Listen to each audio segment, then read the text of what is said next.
Bismillah Rahman Rahim.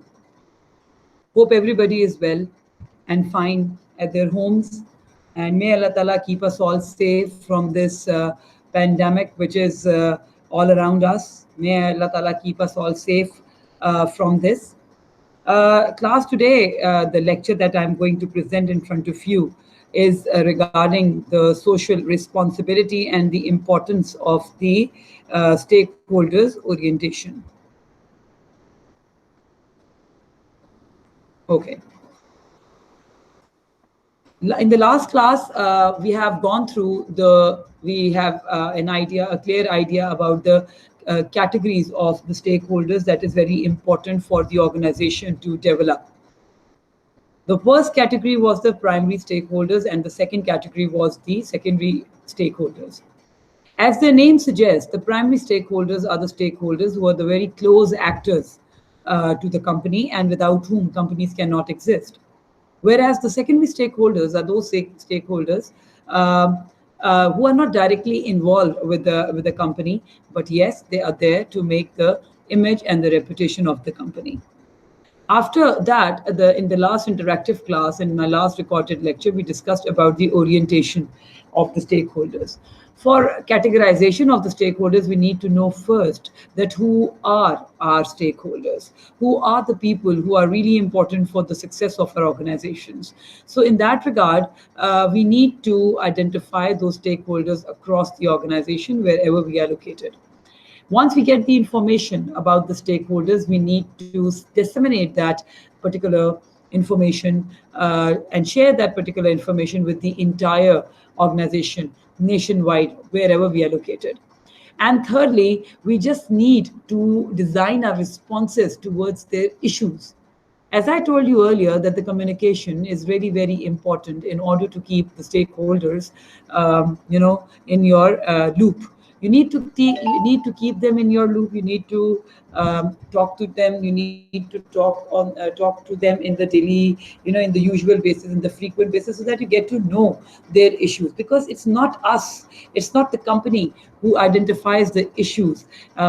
It is they are the stakeholders who identifies the issues, and it is our responsibility as an organization to respond to them very promptly and very effectively.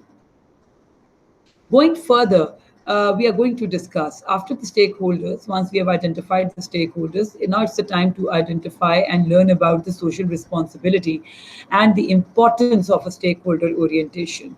That what is social responsibility and what is the importance of orientating the organization of their stakeholders. It goes like this. The learning objectives of this topic, I would be going about it. Number one, to understand the concept of stakeholders and their orientation. We have done that. Students will understand the concept of social responsibility and its relationship with the customers, with the business. After reading this particular, after going through and learning about this social responsibility, you would be able to develop a concept of social responsibility and how is it related to the business. And thirdly, students will be able to relate business with stakeholders, importance, and social responsibility. Students will be able to relate the business, and you would be able to think about the society. Other than only earning the profits as an organization, we will be thinking of the society, because the smartness behind this concept is that profitability comes to you very, very quickly if you make good images through good deeds, through good performances, and by taking care of the society. Firstly, I'm going to go again about the stakeholder orientation. The stakeholder orientation goes like this. This is the aim to benefit all parties that are affected by the future success or failure of an organization. Stakeholder orientation is the aim of the organization to pinpoint all those stakeholders to whom they aim to benefit and that are affected by the future success or failure of an organization. Whatever we do, if we do good, they are influenced, and if we are doing something not very right or some things are not going in the right direction, it will be directly influencing the stakeholders. So in stakeholder orientation, we need to as an organization, we need to orientate ourselves regarding the people, regarding all those people who are affected by our successes or by our failures. Purpose of the stakeholder orientation. The purpose of the stakeholder orientation is to maximize positive outcomes that meet stakeholders' needs. The purpose of stakeholder orientation, if somebody asks you that why there's a need to orientate yourself with the stakeholders, or why there's a need to categorize the stakeholders, priority developing is very, very important in the business, right? We've always studied in marketing and the other subjects which are related to marketing that it is very important to prioritize your customer. Every customer is not on the same level. Every customer is not on the same level to us. There's few customers who are too loyal. There are few customers who are coming to you in the good times, in the times of sales, in the time of the high benefit times. There are few customers who come to you, but they never want to do business for you. You need to identify your stakeholders. You need to identify your customers. You need to identify your partners to maximize the positive outcomes. So you're doing according to their needs and according to their perspective, and that meets the stakeholder needs.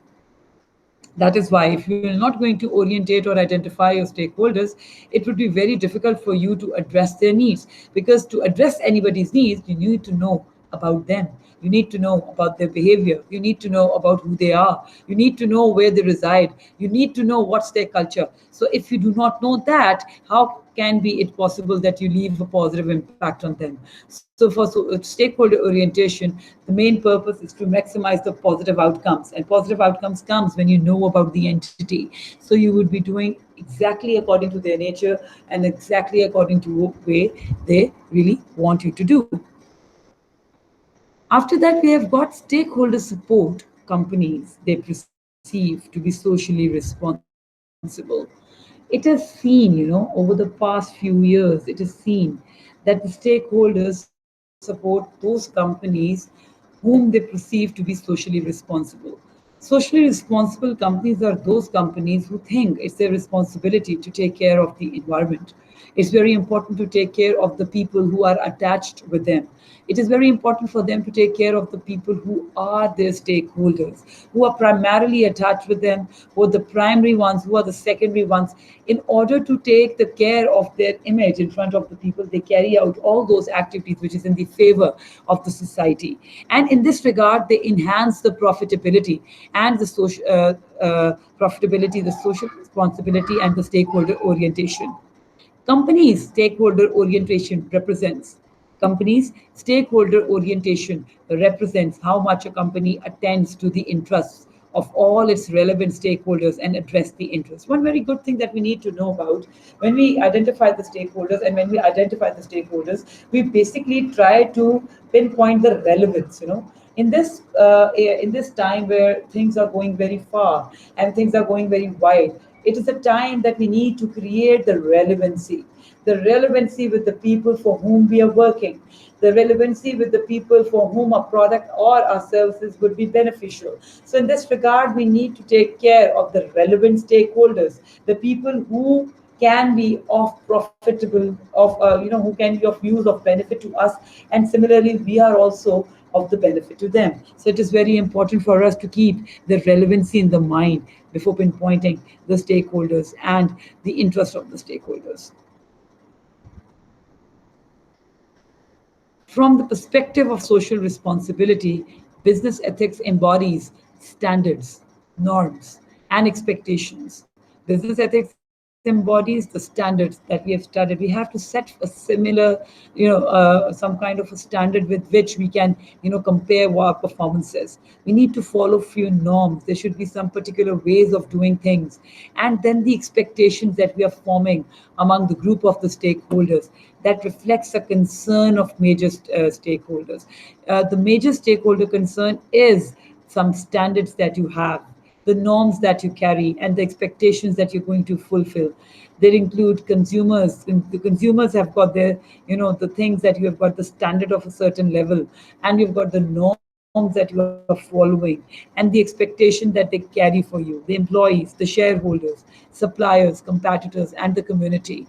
You need to embody. Business ethics embodies the standards and norms and expectation, which is which is the basic concern of the stakeholders, the people who are attached with you, and those people are the consumers who are buying your products, the employees who are working for you, the shareholders who are finding the share prizes, and they're having a share in your company, the suppliers who are supplying into you, the partners, the competitors who are competing with you. They've got certain concerns, and in that particular regard, you need to fulfill and come up to their expectations. In other words, these stakeholders have concerns about what is fair. They have got concerns that what is fair, what is right, what is just. Just has come out of the word justice. Are you doing justice for the price you are quoting to the customer? You need to answer this yourself. Nobody in the world can, make this thing or um, make a principle on the account of something that we what is fair and just, on keeping with respect for stakeholders, right? In other words, these stakeholders have concern with what is fair. Stakeholders always keep an eye on something which is fair, which is just. Just means that you're doing justice to what you are quoting and keeping with respect for the stakeholders' rights. In other words, these many businesses, people, and scholars have questioned the role of ethics and social responsibility in business. Like the business ethics have gone through many eras. Business ethics have gone through many stories. Many things business ethics have gone through. So many business people and scholars have questioned the role of ethics and social responsibility in the business. In business, legal and economic responsibilities are generally accepted. Legal responsibilities that are the companies abiding the legal rules of the country, and they are fulfilling the economic needs of the country. Are they fulfilling, or are they giving back to the country or not? These, if some company is fulfilling these responsibilities, they are accepted, that they are performing really well. But you know what? Social responsibility is little bit more than this. It's little bit more. That's more. We can say that's got more substance in that, rather than being.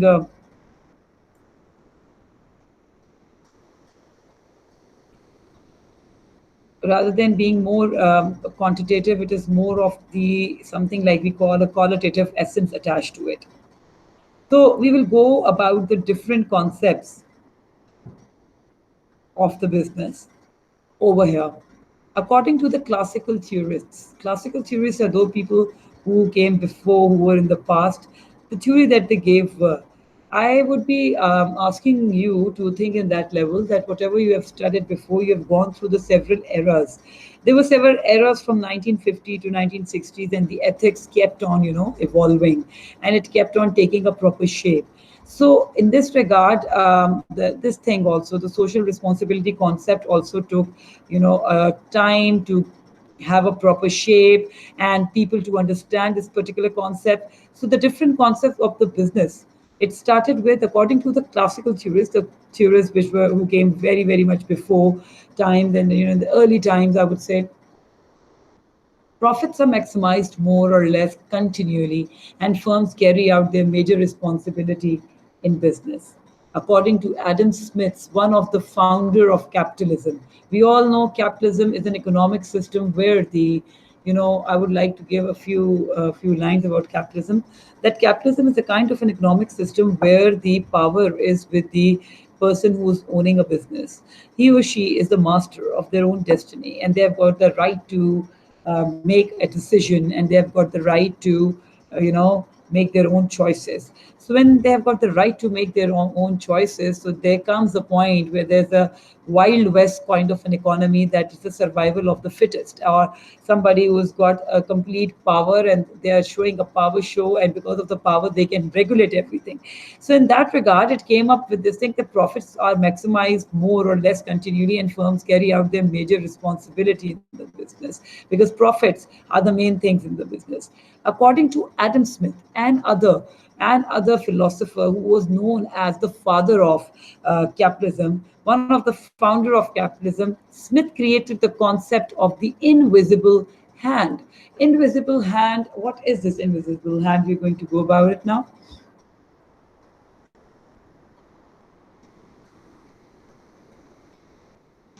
The unobservable market. force, something which cannot be observed. Listen to me, this is something which was given in the 18th century. It was like far time, far, a long time ago. So at this time, particularly, the business definitions and ethics and all these things were taking shape. So the unobservable market force that helps the demand and supply of goods in a free market to reach equilibrium automatically is the invisible hand. You know what he is actually pointing towards the need kind of a thing. The unobservable market force that helps the demand and supply of goods in a free market to reach equilibrium. That when the demand is equivalent to the supply, whatever you are supplying, it will take automatically that particular shape through which the demand would be fulfilled.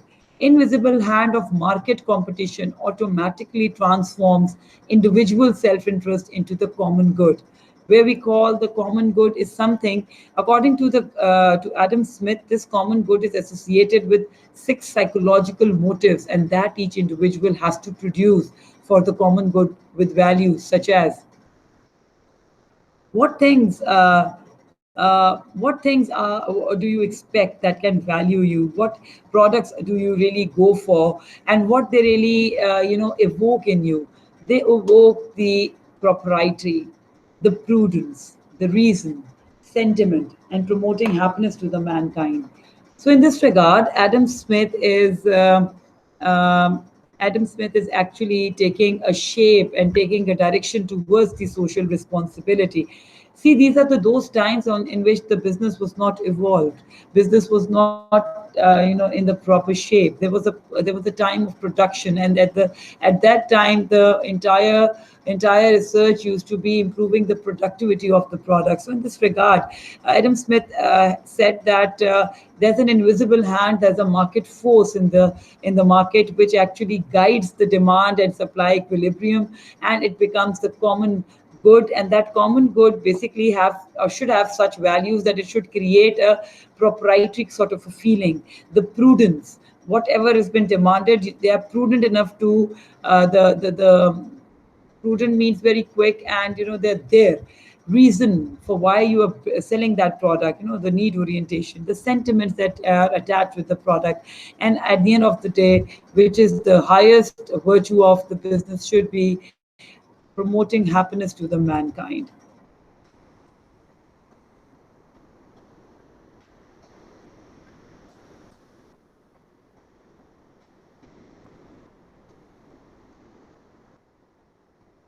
These values could be associated with the needs and concerns of the stakeholders.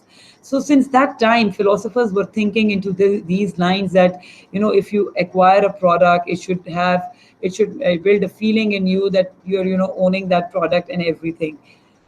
In 21st century, Adam Smith's original concept of capitalism was replaced um,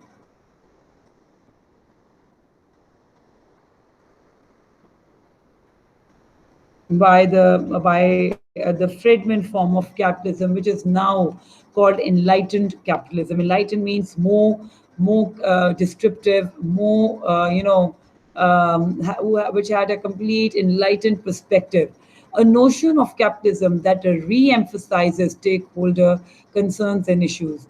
In this particular regard, from Adam Smith theory to the Friedman's theory, the notion of the capitalism it was told to the private owners that the concerns should be the stakeholders.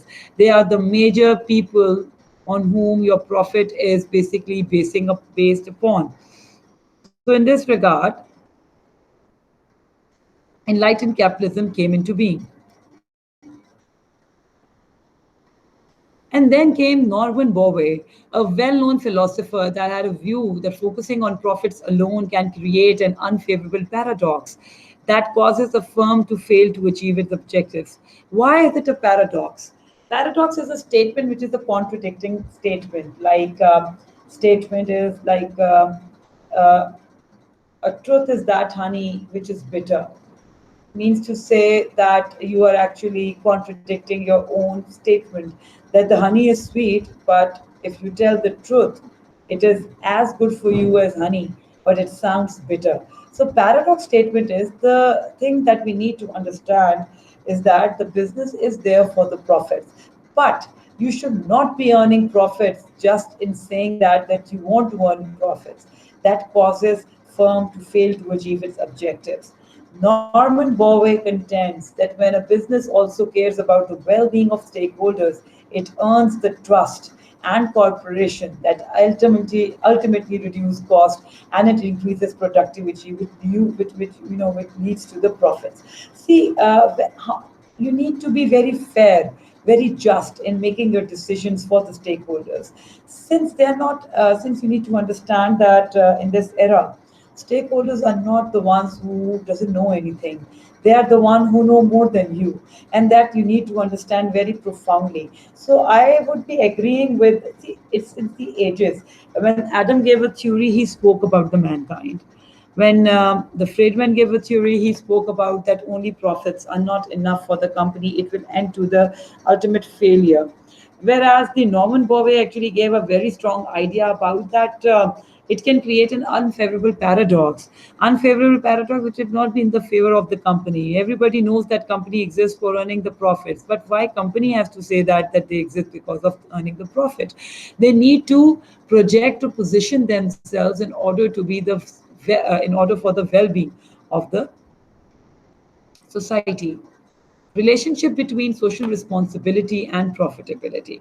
Now we are going to study about that there is a relationship between the social responsibility and profitability, as many philosophers above have given a notion about that capitalism needs to think, the people need to think, the owners need to think about their target markets, about the people who are there, like who are surrounding them, and the society itself, the ecosystem, the environment, everything they need to take care of. So much evidences show that social responsibility, including business ethics, is associated with the increased profits. Of course, there's a social responsibility is including business ethics, because they are interchangeable sort of statements, and they are associated with the increased profits. For example, there's one survey that was conducted and it indicated that 3 out of 4 consumers refused to buy from certain businesses, and the business conducts was considered an important reason to avoid a business. For example, if somebody really enters into the society with a meat, and that meat is not, up to the level of Muslims, and they are selling that, would you be able to buy it? Of course not. No matter how big that company is, no matter how big multinational that company is. But you know what? One has to abide by the feelings of the people around. And then if your company is making a lot of pollution in the ecosystem, and they're ruining the environment, would you be buying the product from them? Of course not. Your entire performance, your entire conduct is very much important for the company to to carry forward, and the people see it, and then people see, after seeing it, they make a decision whether to go for a business or not. So academic studies have found a direct relationship between social responsibility and profitability.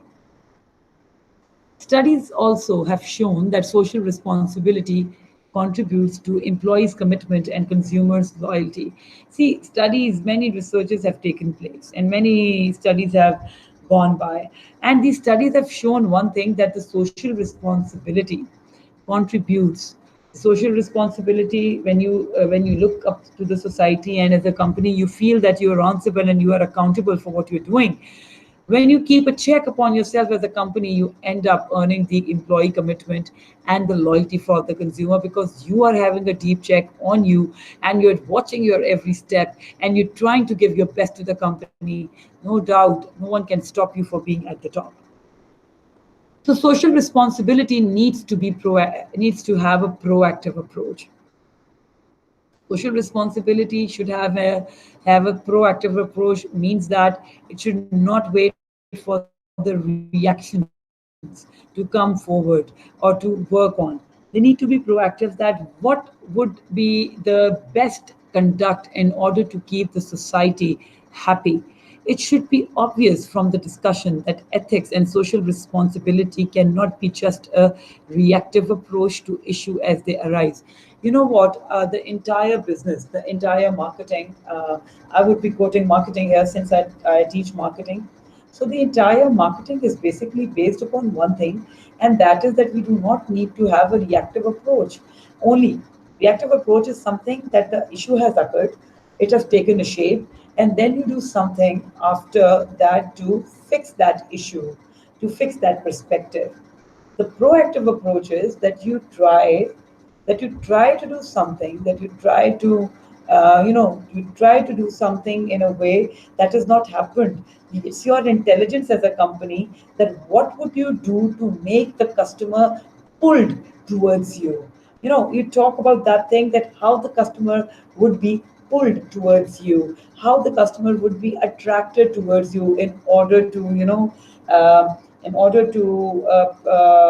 do you call it, in order to expect those things that company is promising. So that is the thing, that we need to be proactive rather than being reactive, because reactive can be anybody, but you are not anybody. You are someone who's really taking care of the company, who's really taking care of the stakeholders, and you think before they think. You do before they ask you to do. So this is something regarding the social responsibility.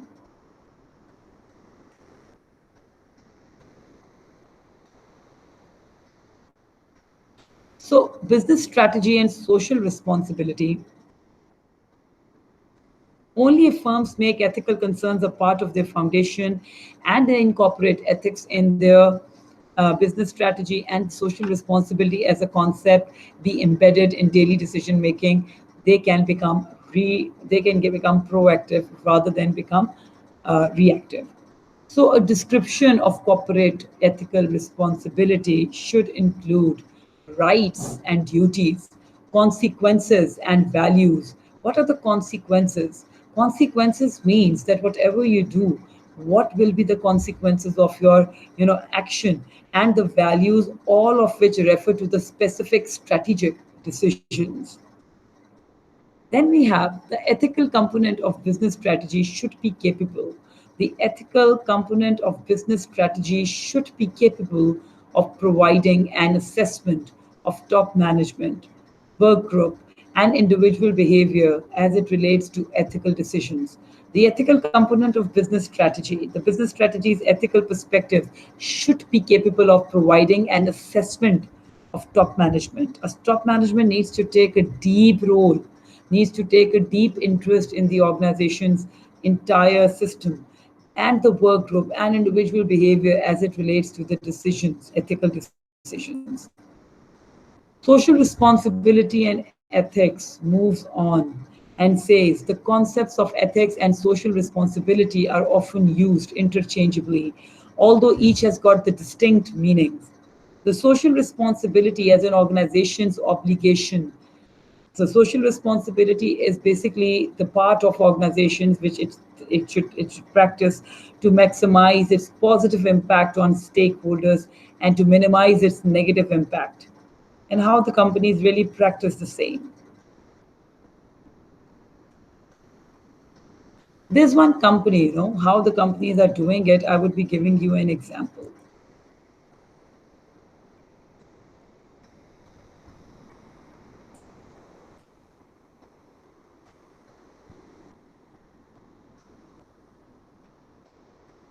There's one bank, financial services, PNC Financial Services Group. You can just go and have a look about it on the internet. It will actually give you a huge information. What are they doing to, fulfill their social responsibility? And then they become popular and attractive for the people. And then they are the choice, and they come onto the fingertips of the people. PNC Financial Services Group, for example, contributes $20 million in grants and corporate sponsorships to arts, community improvement, and educational causes. What is that? You know what? Community is basically that there's many artists in the society, and there are many talents in the society, and they really need somebody to promote them, and to the only thing that they do not come in the forefront is because they don't have funds. These big companies actually, they take up the issue and they fulfill the social responsibility. Like I would be giving the example over here, the Coca-Cola and the Coke Studio. I would be talking over here regarding the Coke Studio, who has given the opportunity to the people, to the youngsters, who can come up and you know, who can not only come up and share their voices, they've also given the chances to the people who've been singing in their native cities, and nobody knew them, and they were from the very backward area. But the community services, the social responsibility is, if somebody has got the talent, these companies think that it's their responsibility or they're obligated to bring that talent in the forefront. And as a result, we always give Coke a better position than any other beverage around us. We always believe that it's a brand of personality. And that is how the social responsibility brings you high and brings you up. If you invest 1 million in this cause, you can earn 10 million upon it, because people will prefer you, people will look up to you, and people will think that this company is basically thinking for the well being of the society. And the sales will take the direction towards your company. So company also supports this PNC financials, also support employees with flexible work schedules and backup and holiday daycare, as well as free daycare centers for the parents. This company also provides, children are very important for everybody. I would like to take opportunity here to discuss that how can you make women or the parents feel good at their job. The women or the men who work outside, the major thing for the reason we work is our children, basically. We are working, and all of us are working, and your parents are working for your for children, for you. And in this regard, if the organizations, they don't give you the sigh of relief, or a safety of your job, or something like that, they give you the objectives and they check your objectives, but at the same time they give you relaxation. Let's suppose that you can take your holidays. They are the daycare center for the mothers who have got kids and who cannot leave them anywhere else. This gives the peace of mind to the employees, and the peace of mind can bring in a lot of innovation, because a mind that is relaxed, it can think on various things with a remarkable sort of innovative, out of the box thinking we can have from this. So in that regard, the company also support employees with flexible work schedule. PNC Financials, actually, it supports employees with the flexible work schedules and backup and holiday daycare, as well as the free daycare centers for the parents. For its operations and technology center, the company built the nation's largest green building, conforming to environmental guidelines on site planning, energy efficiency, water conservation, material conservation, and indoor environmental quality. For operations and technology center, this company has really built the nation's largest green building. What does the green building mean? It gives a very positive vibes to the eyes. It is very eco-friendly environment. It conforms to the environmental guidelines on site planning. Site planning is done on the basis of that the entire planning of the site is made on the environmental guidelines. Energy efficient, they're using the natural energy which has been, if you consume a lot of electricity, you end up using, and it gives you a lot of cost. And if you're using energy efficient, the electricity can be used by the people. The water conservation, the water is going to become a big issue in the coming years. That has been predicted. So water conservation, they do material conservation and indoor environmental quality. It has also built several green bank branches in New Jersey. So, in this regard, companies are really fulfilling the social responsibility perspective, rather than just earning your own profits. You need to think upon this thing that you need to what do you call it, you need to think upon these lines that society is a very big thing. Society is somebody who's looking up to you. Even if they're not your customer, they can become your customer, or they can quote you in certain things, and they can come up to you and they look up to you as a company. Because being a company, it's a big thing. You are somebody who is looked upon. So in this regard, the big entities have to have a heart to spend on the society. That makes you even more bigger. The next example I would be quoting here is of Walmart. Walmart has also joined the growing ranks of the green companies. In McKinney, Texas, and Aurora, Colorado, it has opened environmentally friendly stores, which should provide examples of the way they can work together to create stores that save energy, which is the major concern of nowadays. Conserve natural resources like water and reduce pollution, which is the basic major issue of nowadays. I would suggest you to go and research on the Walmart's environmental friendly retails and see what they're doing there. If social responsibility is considered an important corporate concern, then it does need quantitative credibility. What is the difference between qualitative and quantitative? When we talk about qualitative, it means that quality oriented, and quality has got the different dimensions, and that dimensions need to be given some standards so that we can become more quantitative in that regard. We need to quantify the qualities in order to understand the rating, and in order to understand where we are basically standing with respect to the standard that we have set. So in that regard, something which is not quantified, we can never get the right degree of anything. We cannot actually get the number of it. Number actually guides you very properly that where you stand. So employee satisfaction, consumer loyalty, and other stakeholder concerns can be quantified to some extent, but some of the values and other dimensions are more qualitative in nature. We cannot deny this fact.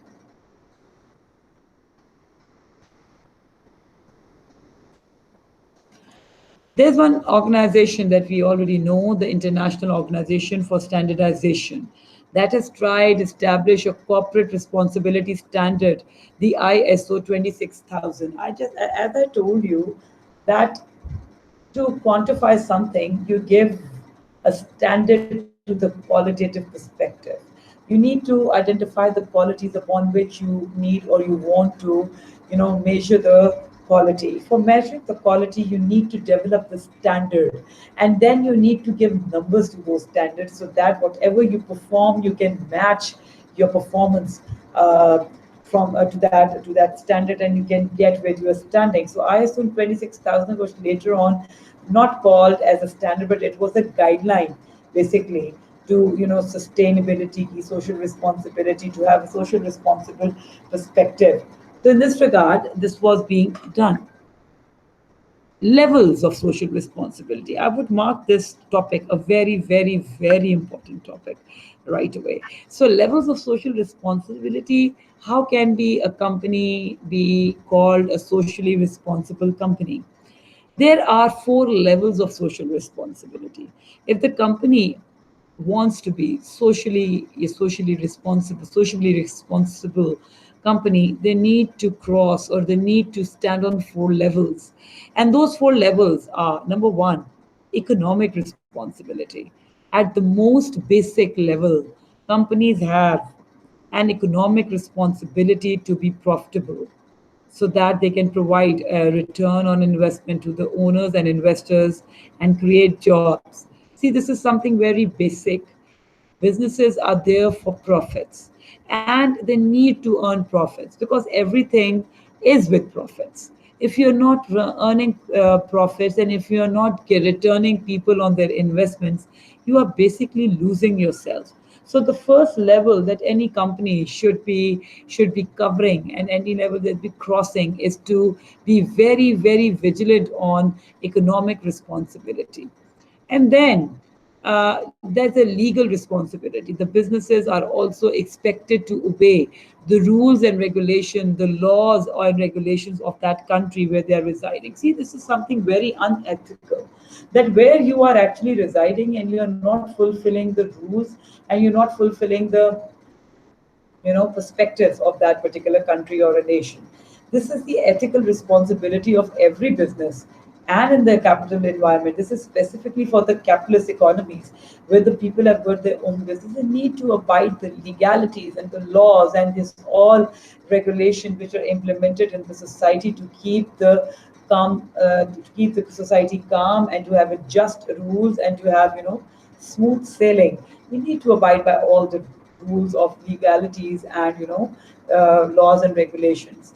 Third is the level of ethics that we have studied quite a long time. For quite a long time, we've been studying ethics to develop the standards and to make the moral judgments. It's as it defined as comprises principles and standards that guide behavior in the world of the business. That how we should be, presenting ourselves and contributing goods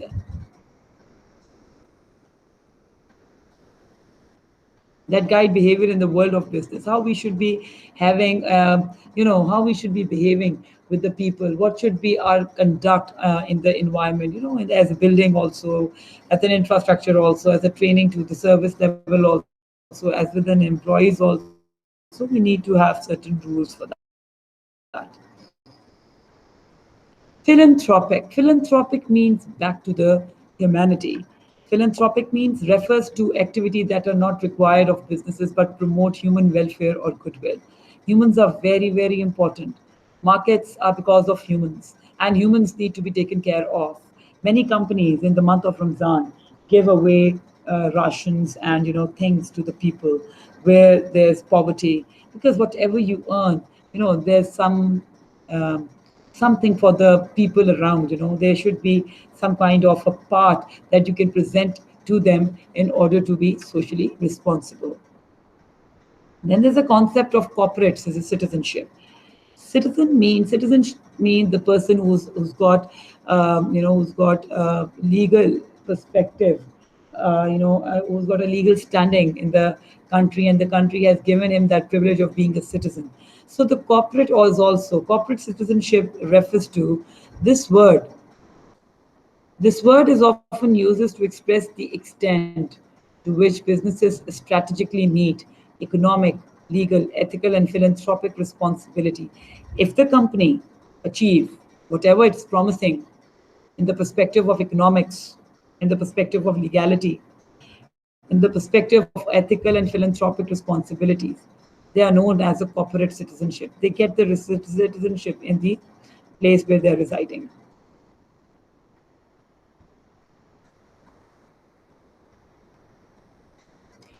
Corporate citizenship dimensions. What are the dimensions? It has four interrelated dimensions. Number one is strong, sustained economic performance. It shouldn't be like that you are one day making a monopoly and one day you come up with something that you have lost a lot. You need to have a sustainability, a balance between whatever you are saying, whatever you can give. You need to learn about your capability as a company. You need to learn about what you can give, what you can offer, what you can do.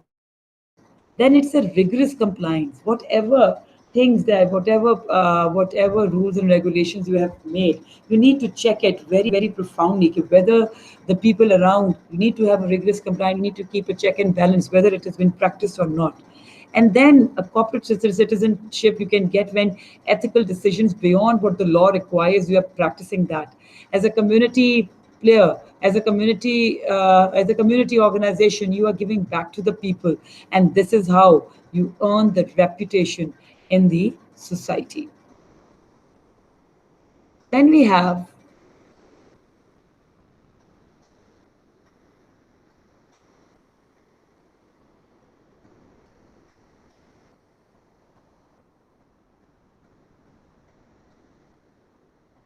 okay, Then we have corporate citizenship involves acting on the firm's commitment to the corporate citizenship philosophy and measuring the extent to which it follows through by implementing citizenship initiatives.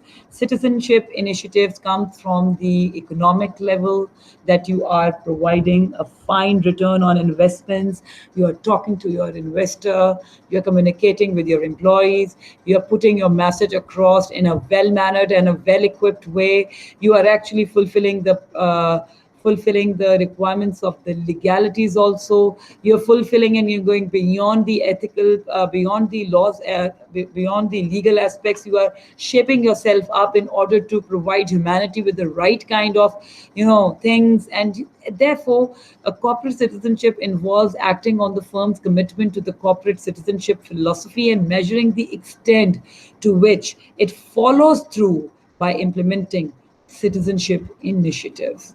And that's what builds the very important thing, and that is the reputation. That is reputation.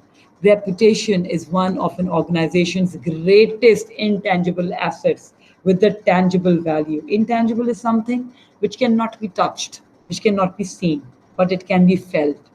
You can feel it. It has got a tangible value. How has it got the tangible value? It's got the tangible value because when people speak about you, then make your point, then make your reputation. It can be good or it can be bad. But if it is good, you're well reputed, it will give a tangible value. The target markets and the potential markets will turn towards you, will look up to you, and will try to benefit you, will try to get from you. And at the end of the day, you will earn the tangible value, which is in the shape of profits, and intangible value, which is in the shape of reputation that you carry. So the value of a positive reputation is difficult to quantify, but it is very, very important. You know, a single negative incident can influence perceptions of the corporation image and reputation instantly and for years afterwards. Organizations does not control its reputation in a direct sense. We cannot do that. We cannot just go to the people and ask them to think good of us. We cannot do that. What makes our reputation? Our actions, our choices. Sometimes you need to choose between the two things, something which is not very profitable but can give you a very good, heavy image, something which is less, very high profitable and give you a good image, and something that can give you a very high profit and not a good image. I think the choice should be for the one which can give you, that is the trade-off between the good image and the profits. So behavior and consequences do influence the reputation that exists in perceptions of the stakeholders. So the choice is yours. The choice is for the people, that you need to, you know, have the feel of social responsibility. And you know what? At the end of the day, I would be telling that the social responsibility gives a lot of self satisfaction, that you're giving and you're doing something really good. That gives you the feel of, self conscious is clear. You feel something very emotionally, you feel very much closer to the people. When you see the smiles on the people when they see food, when you see the smile on the people's face when they are studying and you're providing them the different NGOs like big people, big names like Shahid Afridi who has visited our campus also. What is he doing? What is he doing? He is actually working for a cause that to teach the girls. Why we need to teach the girls and why the thinking is going towards them? Like, a one educated mother can give you, and educated children, and know that the educated children contribute to become one nation. And that is particularly becomes the social responsibility of a man, of one man, and he is working for this philanthropic purpose, and he is building and he is doing and putting in efforts towards, this thing. This brings smiles on the faces of those people who cannot afford to study, but they want to study. And you know what? In this entire journey of equipping yourself for the social responsibility, you come across certain things that you have never expected to come across. You see those things that you have never expected, and the satisfaction that a company can get out of it, it's something amazing. I was actually going through certain examples. I was looking into India's that thing that in COVID 19, The Ambani family, they gave ration and they gave the food items to the many people. They made packets which are very heavily done. See, we do many things for ourselves throughout our lives. It satisfies us. But there's one point when you think beyond the line of being ethical, beyond the line of being, lawful, and if you think that you are more lawful and you are more abiding by the laws and rules, and this should happen and this shouldn't be happening. Sometimes the social perspective, when you go back to the society, when you do good for the people, and when you do more for the people, the value that you get from those people is far more higher than something that you are earning for yourself. So I would be giving you some lines to think, and those lines are: think about people. Have a pause before assuming. Have a pause before you take a decision. Why you need to take a pause? Because that pause will never, ever, you know, uh, you know, push you to take decision which is not in the favor of the mankind. Take a pause, think over, because you know what, time goes away, it fades away. The only thing that lasts is your reputation. The only thing that is kept in the mind is that event where you have either performed good or either performed brutal. You need to perform good rather being brutal, because that is also a repute that will carry on. But there's one opportunity, there's one time that you should actually pay back to the people. You should be always talking good to the people. You should always try to be kind with them. But before that, of course, the profits are very, very important, because this thing you can only do if you are earning handsome amount of profits. The people who are investing in you, you're giving back to them. So I will be summarizing my lecture now. By now, in this chapter, which is encapsulating social responsibility, and the corporate governance, I have completed the two parts of it. I have gone through the stakeholders. To my students, I have given you the overall understanding of who stakeholders are, and I hope that the clarity is there. I hope you can differentiate between primary and the secondary stakeholders. And I know you can understand the priority, and the priority should be given to whom.